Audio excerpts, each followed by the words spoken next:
All right, we're back. Atlanta Sports Guys back here on a Friday afternoon. Max Marcovitch, Garrett Chapman, both back in the building. Very, very excited to have both Atlanta Sports Guys join me on this Friday edition where whatever we talk about will not matter in an hour because the NBA has decided that content never sleeps and that things have to get done and deals have to be made. I thought about doing a whole bit based on the Brian Windhorst appearance on First Take this morning and just seeing if I could start the podcast in a similar way. But I was like, I don't have the energy. I can't do it. Like that was art. That was cinema. People forget that was absolute cinema from ESPN's Brian Windhorst today. But he was also right because the Jazz traded everything for Rudy Gobert, essentially outside of Anthony Edwards and Karl Anthony Towns. But Max, you wanted this to be the first question in terms of Rudy Gobert and Dejounte Murray, which feels like forever ago that the Hawks just traded for Dejounte Murray. But did Schlink do the right thing, pick the right deal by picking Dejounte Murray now that we know what the cost would have been to trade for Rudy Gobert? Yeah, I think when we saw the compensation, it's not much of a question, right? Like if we were giving up 4 unprotected picks in a swap and a couple of good young players for Rudy Gobert, I think we'd have the pitchforks out right now. But I think I meant it more in the the Hawks had one opportunity to really cash in their assets for a star or someone close to a star or a second guy for Trae. And the question was always, I think we've been batting this question around for a while now of, is it a secondary creator or is it a big guy? And I think that was kind of the question. I would be stunned if the Hawks hadn't had at least some sort of conversations about Gobert at some point and had to come to this discussion of, is it Gobert or is it Ayton or is it a guy like Murray? And I think they made the right choice with Murray. I'm really, really excited about Murray, and I'm sure we'll get into this a ton, but like it is not without risk, right? Like this is a risky move. But I think all three of us would agree that it was time for Schlenk and Co. to take that risk, to take the plunge on the right guy. And so I'm really excited about Dejounte Murray. If you compare the two packages, like I think the national media was going in a little bit on the Hawks giving up a couple unprotected picks and an unprotected swap. But if you compare the two packages, would you rather pay 4 unprotected picks in the swap to pay Rudy Gobert $40 million, or would you rather do 2 unprotected picks, 1 heavily protected pick, and 1 swap for a 25-year-old all-star guard on a $16 million deal? Like, I don't think it's even close. So, and 3 years I'm really in control. 2 years, right? I think it's 2 years, and then is whatever. Regardless, I'm really, really pumped about the Trae Dejounte backcourt. I'm a little less pumped about the Huerter trade, but we'll get there. And it's funny because like the trade happened. It's the biggest trade the Hawks have made and biggest move the Hawks have made, and I don't even know how long. And how 12 hours later, it's KD. It's all KD. KD everywhere. No one even talks about Dejounte anymore. What do you think, Garrett? I mean, the media moves fast, right? I mean, we're already not even talking about this, and we're going back to almost exactly what we're used to with the Atlanta Hawks. And yeah, I'm not 100% sure if I thought it was 3 years. It could be 2 years. But the point is, I mean, look, the Hawks needed another guy who can handle the basketball at a high level. And Dejounte Murray is that guy. I mean, this is a guy who is one of the best pick and roll point guards or guards in the NBA. But my biggest question is, can these guys play off of the basketball effectively? If they can, this is a slam dunk. This turns into what potentially like Chris Paul and James Harden, like what those guys were. Chris Paul with anybody, like Devin Booker is another one of those guys. I mean, if they can both play off of the ball, you can see some serious success. However, what we've seen from these two guys throughout the course of their career is that they want to have the basketball in their hands. So that's the big question mark for me. Like if they can play off of the basketball, we've seen what Trae Young has done in a small sample size. I mean, he shot like 45% from 3 or something crazy. So if he can do that and we get Trae Young some catch and shoot opportunities, the sky is quite literally the limit. But the next question as far as roster development goes is what we're going to do with the front court. I mean, is Clint Capella going to be here? Does John Collins want to be here? Chris Kirshner had a report that said basically that John Collins was sick and tired of dealing with all this stuff. He was out. He's never said anything himself, as far as I know. And I think he would be a solid person with a guy like Dejounte Murray added to this rotation. But I mean, if he wants out, he wants out. I just don't know how they're going to backfill the position for John Collins. I don't know who else out there anymore. But well, John Collins, it's like he has every right to be pissed because he's been involved in trade rumors and his name's been out there forever. So it's like at some point, just trade me. Like it's not good for my mental health. It's not good for like me trying to buy in on this team and this culture and everything when I'm not involved in it in every future conversation. It's not John Collins building with this group. It's just Trae, and it's Capella, it's Onyeka, it's DeAndre Hunter. And that's something we'll get into in a second as well, because that's now very much on the forefront for Schlink and what he decides to do there. But I think your point is well taken in terms of John and I think we were texting about this, where no matter what they do for John outside of like a Harrison Barnes type thing, they're getting less back. Like you're getting picks back that you gave up in the Dejounte trade. So if you move John Collins, the roster gets worse in the short term, because most trades for John Collins, it's teams that are contenders or they're guys. Like if you trade John Collins to a good basketball team who wants to win now, they're not giving up equal value for John Collins. They're trying to beef things up and trying to leverage you to give them John Collins. And they're like, hey, we'll do maybe one unprotected or something. But like you're not getting real players that can help you and fill that 4 spot on your roster. So like as awesome as Harrison Barnes would be in Atlanta, I think Schlink knows this too, and why threading the needle on a John Collins trade is so complicated is that you're going to lose it in the short term. I don't think there's a way around it, losing it in the short term. And it's basically doing John a solid wherever you move him, but just making sure that you get some stuff back. But there's also the possibility that there's addition by subtraction, where it gives them an opportunity to play more guys at the 4. Maybe start a neck at the 4 and see what he does there. You slide in Jalen Johnson into this rotation finally, because I had some folks reach out to me about like the Huerter trade. And it's like, well, somebody has to start getting moved. If you're going to take all these wings and you're going to draft every Duke wing from the last 3 years, then somebody has to move. Part of the value in Kevin Huerter was he was making nothing and being not a lottery guy and good value for a while. Now it needs to be AJ Griffin, or it needs to be Jalen Johnson. It needs to be one of those guys they need to play.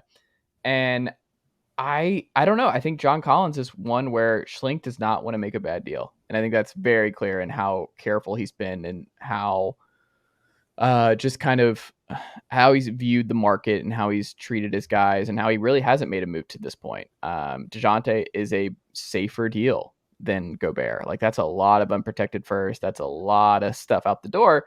But I also think when 5 years from now, we're going to look around the league and everybody's got somebody else's picks. Like that just seems like where we're going to is like they're moving picks and they're moving. It's like, if we need to get more picks, we'll trade our current guys and we'll get unprotected back. So it's just, no one's going to have their own picks, kind of like what Atlanta's had, because there's just so much player movement and people just keep throwing around each other's picks. Like the pick that we went to San Antonio, the first one is the Charlotte pick. That's the 2023 Charlotte pick. So I don't know. I think two things can be true. The Dejounte is a better bet than Gobert. I also just think they're going to lose the John Collins trade. And I think that's just kind of what happens when you wait this long, and his just kind of where the Hawks are at with him, where everyone around the league knows John Collins does not want to be there. And he thinks that he's played his last game in Atlanta.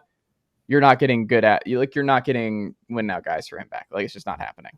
But here's what I'll say about Collins and Huerter, and I'm a little bit skeptical about the Huerter deal. But here's what we can say that I think is a little bit complimentary to the Hawks, in that Schlink clearly believes in not relinquishing assets for nothing. So I think it's quite clear that he didn't see John Collins as part of the long-term picture in Atlanta. But he wasn't going to lose John Collins last offseason for nothing. He was going to pay. He was going to wait out that contract. He was going to sign it and figure it out later. And that's what he's doing. And the same can be said for Huerter, right? Huerter is not John Collins' caliber player. He's a useful role player. He's a valuable NBA player. They signed him to a relatively team-friendly deal, I think. They kept the asset, and now they get a couple expiring wings and a first-rounder for it. And so I don't think Schlink has let perfect be the enemy of good here. But I also think you can – who are the 4 guys right now on the Hawks roster that are locked in as the core? It's Trae, it's Dejounte, it appears to be DeAndre Hunter, and it's Onyeka Okongwu. And what can we say about that 4? It's Trae, And then we've said all along, you need to build a team around Trae that is long, versatile, and can guard. Everyone else needs to be able to be versatile in guarding. The other three guys, Dejounte, DeAndre Hunter, and Onyeka Okongwu, are that. Like they epitomize that. And so I think you can sort of see the spine of what long-term Travis Schlenk wants to build here. We can talk about DeAndre Hunter being part of that equation, and I'm skeptical about picking DeAndre Hunter and his knees as part of that core and extending him, which it appears they're going to do. That's a separate conversation. But if you're building a team around Trae, you want another guard he might be one of the 2 to 3 best perimeter guard defenders in the NBA, Dejounte Murray. You want a wing defender who can guard bigger wings, it's DeAndre Hunter, and you want a versatile big who can switch and guard in the pick and roll. That's Onyeka Okongwu. And so I think that's why I'm most optimistic, is those guys are all young. They're all 25 and under, I think, and they all should be here for the long haul. And another thing I'll say about DeAndre Hunter specifically is I'm very comfortable with him being a part of that core as long as he's that third or fourth guy. It's the pressure that I think that we specifically put on him and a lot of Hawks fans in general is to be the second best player on the Atlanta Hawks. And I think what we saw is that he's just not that guy. But I think this addition with Dejounte Murray specifically is going to help him astronomically, where he can actually be more of a 3-and-D specific player rather than being like the primary defender on somebody and then have to we're going to lean on him to do some sort of development and do the catch and shoot, but he also needs to put the ball on the floor, and he's just not that guy. Like in the basis of this offense that we're going to be having with Bogi Bogdanovic coming off the bench, he's not going to have to dribble the basketball, which I think is fantastic. I think that works well for him. At no point is he ever going to be the second option. The more that he is in the catch and shoot on offense, I think the better the Atlanta Hawks are going to be on offense. And then the more energy he's going to have on defense to guard some of the better the better offensive players and bigger players. And Onyeka Okongwu, I mean, we've talked about the length of him. I mean, you mentioned it just now. We've just sort of salivated over the fact that he is just a stud in the post. And he's agile and athletic enough to go out to the perimeter on more agile and athletic offensive threats like a Giannis or a Joel Embiid. And he has shown that he's capable of doing it. And he did that as a rookie. So look, I'm really excited with what this team can be, but they are gambling right now. This is a pretty big gamble. The big thing is, like you said, Chase, like John Collins, I don't see how they win a trade right now. I don't see how they were going to go send somebody to go get Rudy Gobert or something, or DeAndre Ayton maybe. I don't see how that works. I don't see how that fits into what the team is doing right now, unless you're also moving Clint Capella for a pick. Like you could send Clint Capella and then maybe a Bogi or I don't know how it works. I really don't know how you send Jalen Johnson maybe to Phoenix. I don't know what you do, but based off of the current roster construction, I'm comfortable with the team. If John Collins wants to play here in Atlanta, I'm comfortable with that. I think he's going to continue to develop that shot too. So I just don't know where he's going to get the looks. Well, Gent's gone, so that's out. He went over he's in LA, right? Like he was Collins' personal shooting coach, right? He's basically been responsible for Collins becoming a 3-point shooter. Have they replaced that spot? Is it just going to be Van Exel? Is he moving up to assistant coach? Is that what's happening there? Do we know? I don't know. It's a pretty limited spot. Like it's just Nate's son, and then Joe Prenti, I think, is all that I think is locked in there. I don't know. Yeah. Do you guys think the choice was keeping Huerter or Bogi? And if it was, which one would you have picked? Bogi. Hold on, I think Max. They made the right Hold decision. on, Max. They made the right decision here. Yeah, Max. Bogi Bogdanovic is. Yeah. I completely disagree. I think they should. Every 5-man lineup with Bogi, and when you watch Bogi, the answer is assuming Bogi. He's healthy. Assuming he's healthy. Well, why are you assuming he's healthy? But you can't That's stay the healthy. big assumption. This is my problem. This is my problem with Hunter too. Like they have prioritized extending Hunter, and I completely agree with everything you said, Garrett. Like this is the perfect role for DeAndre Hunter. Instead of trying to make him into like Jaylen Brown or Paul George or something, like this is what DeAndre Hunter is supposed to be. But what makes us think? And Chase has been all over this since his second year in the league, first year in the league. What is the evidence that he can be healthy? And that's my problem. Is like he's probably our third or fourth most important player coming into the season, but in some ways he's the most important player because there's no like for like replacement on the roster for DeAndre Hunter at all. And I think that's why you draft AJ Griffin and Jalen Johnson in consecutive years.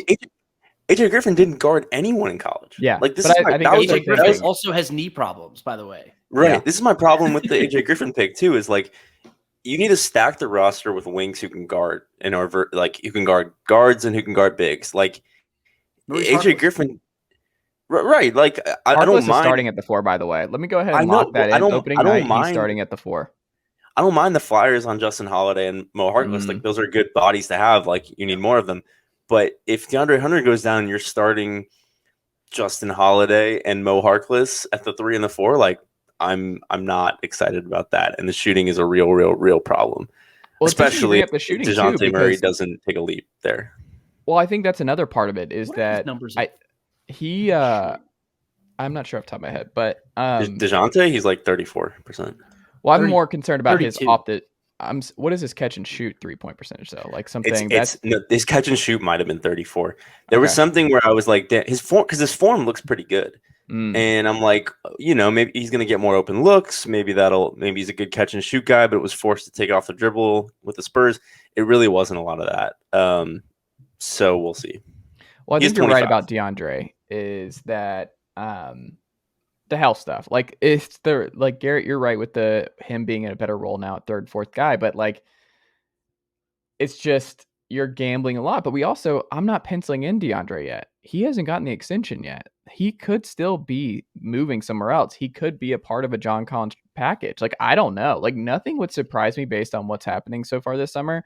Where if they keep the only guy I would say like from the starters from last year who I think is just they're not going anywhere is Capella. Like I think it's clear Clinton, Trae are very close and that Trae does not want Capella to go anywhere. So I think that's locked in. But the Bogi stuff, I understand like the nervousness. I am just, if he is with DeJounte and Trae playing as much minutes as they can together at the 1-2, that takes a lot of my concerns away from Bogi's knee, where Bogi had to do more. Bogi had a usage rate that was like 88% last year or 80%. Something, it was in the 80s. And Trae has never played with above 80% usage guy to this point in his career. And Bogi's it. So like that is the most high usage guy Trae's played with. DeAndre Hunter's never been that. Bogi at least will create his own shot. Bogi, at least when he's healthy, we've seen him swing series. We've seen him really, really change a playoff game. Like Bogi, you need some veterans in the room who I know what I'm getting. And I know I'm getting a guy who believes in his shot and believes when he's healthy, he is someone who can take pressure off Trae. Like if Trae doesn't have it one night, Bogi is not scared to take over. But between those three. And he'll have less stress on him, like less stress on him if Murray and Trae are gobbling up so many minutes at the 1-2 anyway. I'm more concerned if Nate's going to stagger Murray Trae. Something tells me that that's going to drive us nuts all next year is that he's not going to do that. And that's going to be a problem. But I don't know. I think I'm not as worried about Bogi's health as I am DeAndre, because DeAndre is a cornerstone piece. Bogi is still someone you can move, and if he's not healthy, you can figure out a bench spot and move on from Bogi. If you give Hunter that extension and you give Hunter the keys to the castle at the wing spot, and we're like, we need you to be our Andrew Wiggins over the next couple of years, that's a lot of responsibility still to Hunter. That he has the talent, he could be that guy, but at almost 25, theoretical DeAndre Hunter just kind of has to go out the window. Like that's just too much money. We can't call him a cornerstone at this point. I mean, we have one cornerstone, and his name is Trae Young. Now Dejounte Murray. I think Yucca deserves to be in that DeAndre Hunter is not a cornerstone. DeAndre Hunter is a strong role player, and I think in the current stack, of the lineup, the rotation right now, he is a strong role player, and I think that's perfect. But I think they've tried to make him other things, right? If they sign him to a contract that is equivalent of a cornerstone, like if you get him to $20 million a year, 3 years, let's say that's what it is, I'm out. That's too much. I don't know about that.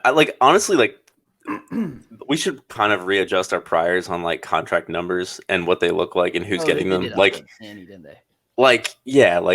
Jalen Brunson getting 25 million or whatever isn't what it used to be. Like that makes him like the 15th highest paid point guard in the NBA or something. It's not like I don't want us to be like stunned by the sticker price on a DeAndre Hunter extension. I think it's more like who are they showing is a priority for the future and who is not. And I think you might be right, Chase, with Capella, where like if they were just looking to shed salary with Huerter, I would have preferred it to come from Capella. But I think it's clear that A, Huerter probably had a little more value, and B, there is a reason Capella is sticking around, and it might be Trae.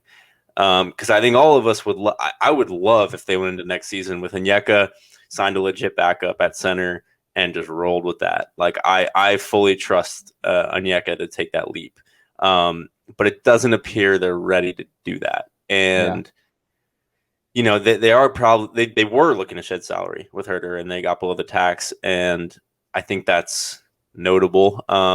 But like they're prioritizing 4 players right now, and everyone else can be had for the right price. And there's some variants of like selling to like willing to listen on everyone except it seems like those 4. How much of this do you think is actually Trae Young building the roster? Honest question, because he had been pushing for Dejounte Murray. He'd been recruiting Dejounte Murray for the last 3 weeks. I don't think it's that. I really don't. I think it's very clear. Well, I think 2 things are clear. I think the front office has been shopping around stars for probably the better part of 2 years now. And I think part of evaluating whether they wanted to like take this leap and make this investment, because you get one shot at it, is probably asking Trae, hey, what do you think about this? And I think that matters, but I don't think it was Trae being like, go get Dejounte Murray. He's not LeBroning this situation. No. But I mean, I'm sure it matters if he's like, I really like playing with Clint and I want him to stick around, and like that factors in. Yeah. But he's not at the point of like, go sign, go get Justin Holiday for me. Like that. It doesn't. Well, you're getting some tweet emojis if you trade Capella in Atlanta from Trae. I'm just going to go ahead and guess that we'll get some raised eyebrow emoji tweets and stuff like that. Yeah. I think that would be, it's kind of understood where it's like, they don't even have to ask. It's like, they know that like tread lightly on the Capella Trae relationship front. I don't know. I think it would be silly to assume that they're not engaged with Trae on what they're doing. I think, especially when you're at the Supermax and his involvement and how critical he is to where this team's going, I would assume it's not like he's okaying what's being done, but they're texting about, like, I'm sure there's conversations. It's also important, like part of making this trade and the bet on this trade is that Trae and Dejounte can play together, and both of them have to adjust their games to thrive together, right? So if Trae's not bought in on that and is like, this guy's going to cut into my usage or whatever, and like, I don't, I'm better than him, whatever, then the fit's not going to work, because part of this is getting a secondary creator and working with Trae, and that's going to be an adjustment period. If Trae's bought into that, it's a lot more believable that it'll work. If he's not bought into that, it doesn't seem very believable that it will. So I do think that's important. But I would like to go back to Dejounte, because I think we get caught up a lot in like value and how many first round picks is too many and whatever. Of all the names we've floated over the last year or so on this podcast, like, I think Dejounte is, besides like Jaylen Brown, who's obviously unattainable right now, maybe my favorite fit. Like, better than Beal, better than Ben Simmons, better than, Wiggins and Poole, whatever. Like, better than Ayton, better than Gobert. Like, this is the outcome that I think makes me most excited. And so I think that's important, because, we talked about like, no trade is ever going to be perfect. It's not going to be the perfect star at the perfect time for the perfect price. But I think this is like a 90th percentile outcome in terms of making a trade. And it's also still not the consolidation trade that is still to be made. Like, there's still too many guys on this roster. And so I think that that's important to say.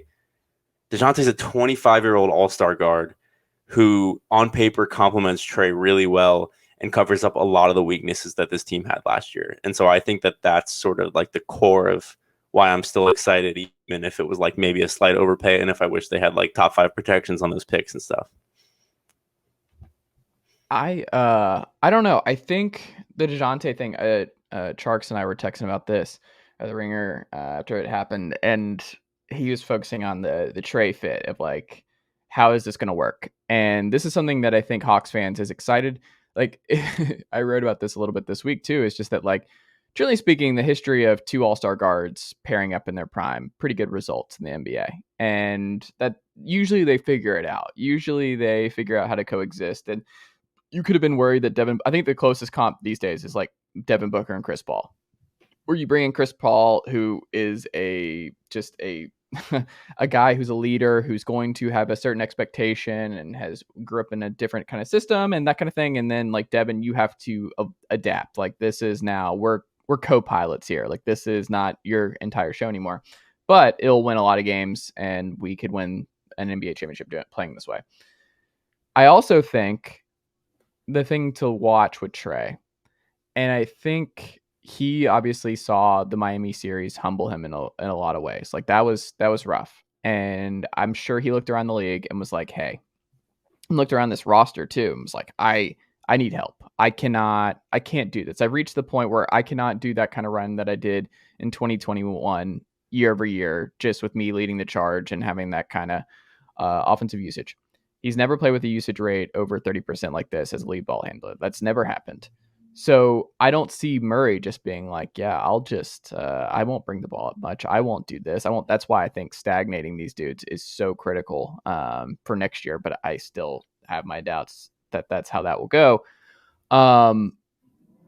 It's one thing to want that guy. And I think Trae respects Dejounte and understands the fit and understands the defense first mindset. Like, there's a reason that it's Dejounte, Mo Harkless, and Justin Holiday to this point. Like, there is an understanding that we have to be better defensively, even if that means sacrificing the offensive fit. Because I think what will trouble Atlanta fans early on next year is the offense is going to dip.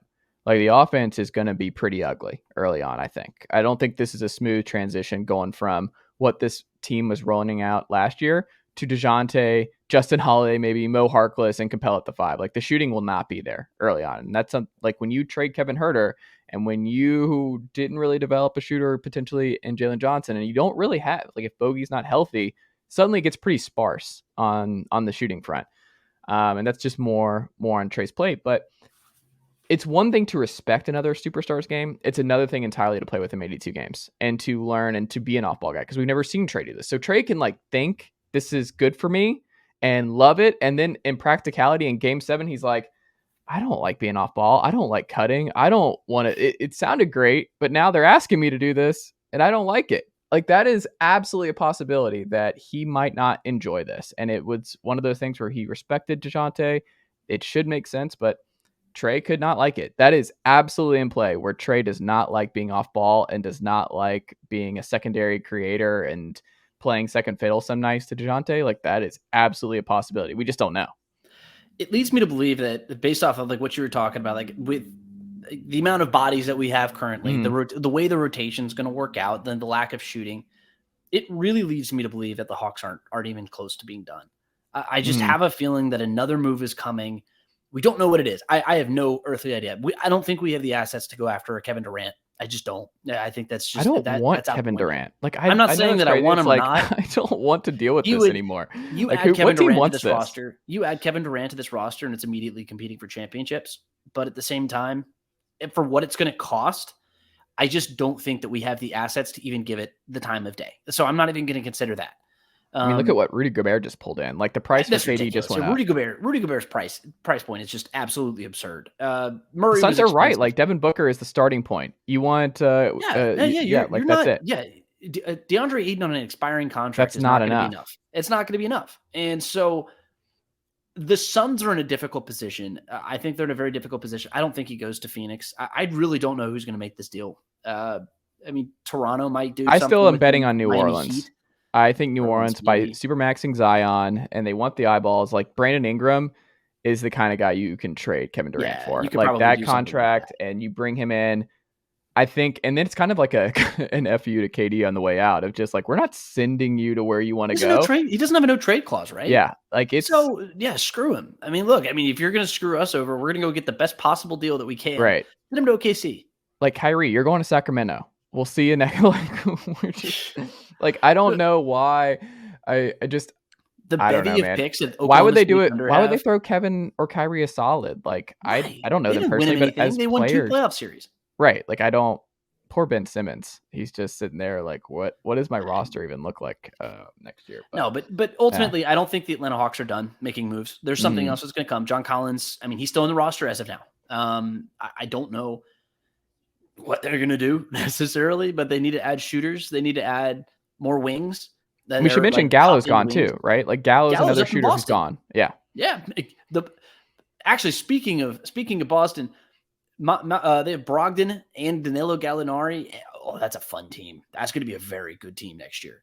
They're probably the best team in the Eastern Conference now. And yeah, I know they just came out. They're fresh off of the Eastern Conference Finals, but they've been, or the NBA Finals, I should say. But they have been the best team in the NBA or the Eastern Conference of the NBA for, I think, at least since February, right? They were number one in defensive and offensive efficiency. Mm-hmm. And if they weren't number one, then they were top 3.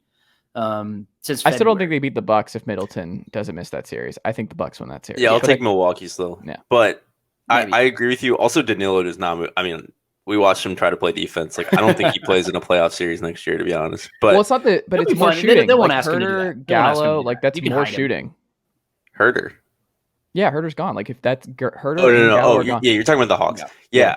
I think Garrett's right. Like, this is not the team that's going to be rolling out the ball in the opener, and I think it's important to, like, I have no idea who's going to start at the 4. Assuming John Collins is gone, like, let's see what happens there. I don't know who's going to trade for John Collins right now. Like, We're talking about Washington, and I assume that would be Kuzma in a pick. I think Kuzma would get some eye rolls in Atlanta just because of his name and because what people know about him with the Lakers and stuff.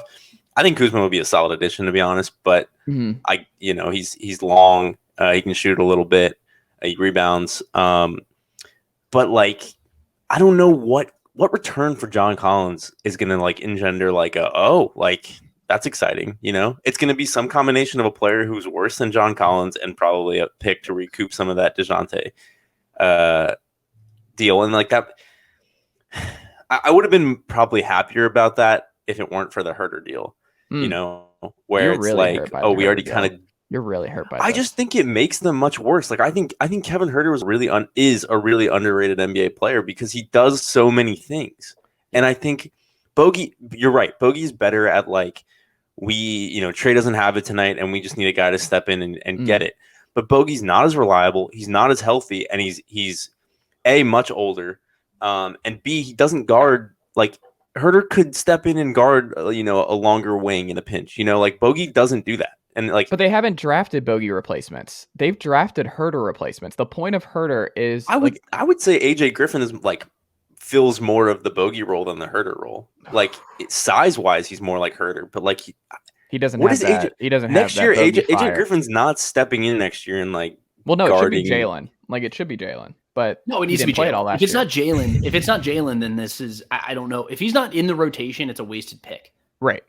I would agree with I'm that. sorry. Like he's not playing in the G League. But would it be that big of a like surprise if the 20 whatever overall pick was a wasted pick? Like that happens all the time. Well, not AJ, but what was Jalen? No, that's what I'm saying. Jalen was 20. Was he really? People acted like he was the 8th overall pick. Because he fell because of the talent. I mean, he was a highly recruited guy to Duke, and like he disappointed at Duke. Like it wouldn't be surprising to me at all if Jalen Johnson wasn't an NBA player, and the same for I'd be a little disappointed. I mean, that's AJ where you Griffin... drafted Huerter and Collins, though. Like that, you hit on those two. Right. But you hit on Huerter. But you also look at the team that they were drafted to, and it's a completely different. If you're hitting on 50% at that range, like you're doing well. That's fantastic. Yeah. And so that's why I'm like, if this team's really trying, that's why I'm a little bit like, the Dejounte trade wasn't really to like compete immediately, in my view. Like I think it's more like, here are these 2 all-star guards. They're both awesome. They're both 25 and under. We have a big guy we really like to build around, and we have a wing that we're excited as sort of part of that core. And then we'll build a roster out from there. And that's why I think it's a little bit misguided to say like, oh, push the chips in, they're all in. Like it is the push the chips in move, but it's not like we're trying to win the title next year move. So what's the move to win the title? Like, Isn't if that the this question? isn't, I I think mean, it's $1 million question. It's a million. It's a question that Travis Schlenk is going to be asked if